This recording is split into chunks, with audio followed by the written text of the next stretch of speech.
हाँ हेलो। हाँ सोना। हाँ कौन? आवन तनी कोना। अरे कौन बोल रहे हो? अरे हम तार पूछू बेबी, नंबर भी डिलीट कर दियो क्या? अरे नहीं नहीं, आवन डीजे बाजता बस तार आवाज सुनाते नहीं के। बस 2 मिनट रुक जाना। हेलो। हाँ हेलो। हेलो। क्यों रो रहे हो बाबू?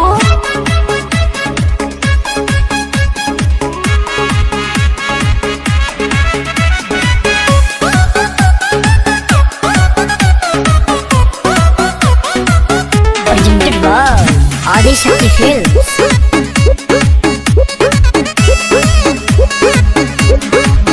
तनी समझ हमार मजबूरी है जान, नहीं रोवल गावल इतना जरूरी है जान। सोना छोड़ के चली जाओ। तनी समझ हमार मजबूरी है जान, नहीं